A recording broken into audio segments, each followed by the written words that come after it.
Hello bachcho, let's see to this question.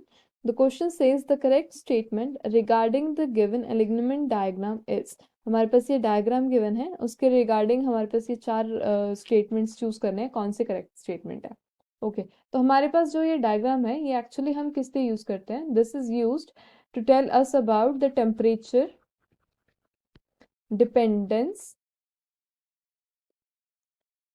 और dependence of stability of compounds. Stability of compounds, हमारी compound की stability temperature पे कैसे depend कर रही है वो ये डायग्राम शो कर रहा है, राइट.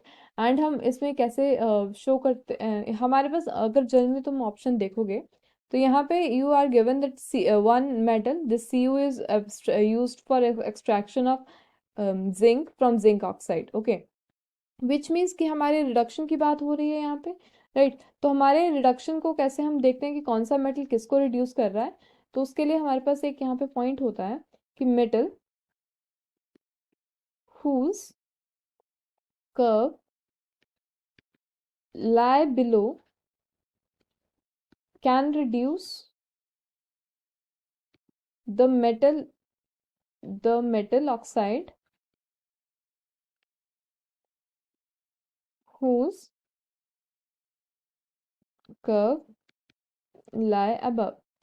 बोला क्या है कि जिस मेटल का कर्व बिलो लाई करता है, राइट, वो अपने ऊपर वाले जितने भी मेटल्स होंगे उन सबको रिड्यूस कर सकता है. तो अगर आप इस डायग्राम में देखोगे हमारे सबसे नीचे लाई कर रहा है एल्यूमिनियम, राइट. एल्यूमिनियम सबसे नीचे लाई कर रहा है और इसका क्या मतलब है कि ये जिंक को रिड्यूस कर सकता है, ये सी को रिड्यूस कर सकता है, ये कॉपर को रिड्यूस कर सकता है. तो हमारे पास ऑप्शंस में अगर देखो तो हमारे पास फर्स्ट ऑप्शन में क्या बोला है कि at 800 Celsius, at 800 degree Celsius are copper can is use to abstract the zinc from the zinc oxide. इसका क्या मतलब हुआ कि जिंक ऑक्साइड को जिंक में कन्वर्ट करने के लिए, जिंक ऑक्साइड को जिंक में कन्वर्ट करने के लिए हम कॉपर की हेल्प ले सकते हैं. Copper can reduce zinc oxide to zinc, right. But हम अगर देखें तो कॉपर तो ऊपर है, राइट. वो अपने से ऊपर वाले को रिड्यूस कर सकता है बट अपने से नीचे वाले को रिड्यूस नहीं कर सकता, तो ये जिंक को रिड्यूस नहीं कर सकता, तो ये ऑप्शन रॉन्ग है. If we go to the B part, it is given that at 1400 degrees Celsius, aluminum can be used for the extraction of zinc from the zinc oxide.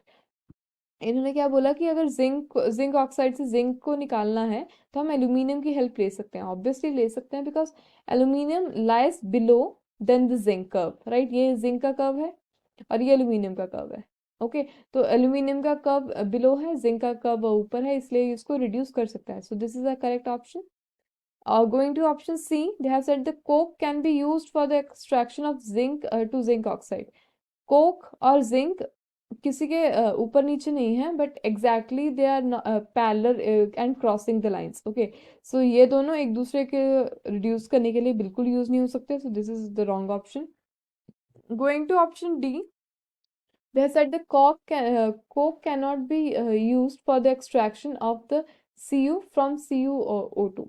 अब अगर आप देखो कोक एक्चुअली क्या है, हमारा carbon है, right. So this carbon is below the Cu, right. So this can reduce Cu but ये इन्होंने बोला कि हम इसको नहीं यूज कर सकते, सो ये ऑप्शन भी गलत है. So our only correct option is option B. So which is the final answer. So I hope you understand the concept. Thank you.